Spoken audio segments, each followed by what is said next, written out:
তোর জন্য এসেছি আমি ভালোবাসতে যে তোকে। বয়স 40 পেরিয়েও বিয়েতে অনীহা প্রকাশ অভিনেতা দেবের।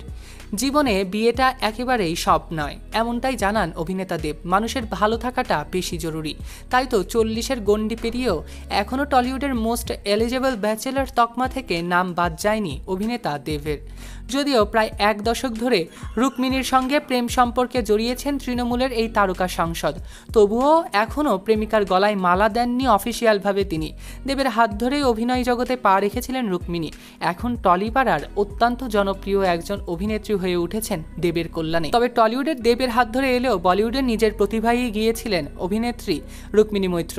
নিজের সম্পর্ক শুরুর দিন থেকে গোপন রাখেননি এই সম্পর্কটার কথা এই জুটি। তবে ব্যক্তিগত জীবনকে আড়ালে রাখতে ভালোবাসেন এই দুই তারকা। সদ্য সৌদি আরব থেকে ঘুরে এলেন দুজনেই, তবে একসঙ্গে কোনো ছবি পোস্ট করেননি তেমনভাবে তারা দুজনে নিজেদের সোশ্যাল মিডিয়া হ্যান্ডেলে। তবে এখান থেকেই জানা যাচ্ছে কবে বিয়ের পিঁড়িতে বসছেন এই তারকারা। এই প্রশ্নের উত্তরও বারবার এড়িয়ে গিয়েছে দেব এবং রুক্মিণী দুজনেই। শোবিজ জগৎ থেকে সেভাবে দেবের নামের কোনো গসিপ নেই। শুভশ্রীর সঙ্গে ব্রেকআপের পর রুক্মিণীর সঙ্গে সম্পর্ক জড়িয়েছিলেন নায়ক দেব। রুক্মিণী তার শক্তির উৎস, তাই প্রকাশ্যে প্রেমিকার প্রশংসায় কোনো কার্পণ্য করেন না জনপ্রিয় অভিনেতা দেব।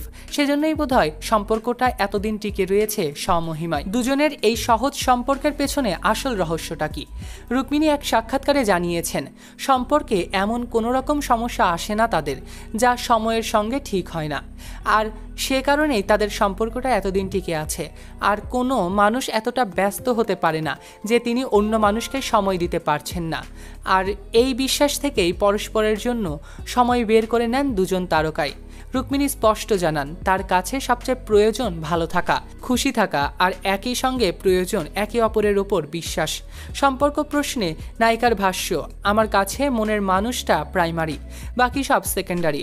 আমরা না এখন সোশ্যাল মিডিয়ায় বিয়ের ছবি পোস্ট, তারপর কোথাও ঘুরতে গেলাম, সেটাতেই আটকে আছি। আমি সত্যি কথা বলছি, ভালো আছি, খুশি আছি, কমিটমেন্টের মধ্যেই আছি। এটাই দরকার একজনের কাছে, এই সম্মান কমিটমেন্টটাই দরকার আমার কাছে। দেব পূজায় হাজির হচ্ছে টেক্কা নিয়ে, অন্যদিকে ক্রিসমাসে আসছে খাদান ছবি নিয়ে। ছবির টিজার সামনে আসবে বৃহস্পতিবার। সৃজিতের টেক্কাই ফের দেবের সঙ্গে জুটিতে রয়েছে রুক্মিণী মৈত্র। অন্যদিকে খাদান ছবিতে প্রথমবারের মতো ইধিকা পলের সঙ্গে অভিনয় করতে দেখা যাবে অভিনেতা দেবকে। দেব এবং রুক্মিণীর বিয়ে সম্পর্কে তো এখনও জানা যায়নি। তাদের বিয়ের অপেক্ষায় কারা কারা রয়েছেন তারা কমেন্টে জানাতে অবশ্যই ভুলবেন না। এমনই আপডেট পেতে চ্যানেল এবং পেজটিকে লাইক, ফলো আর সাবস্ক্রাইব করতে ভুলবেন না। সৈকত আহমেদ নূর, সেলিব্রিটি লাইফলাইন। তোর জন্য এসেছি আমি ভালোবাসতে যে তোকে।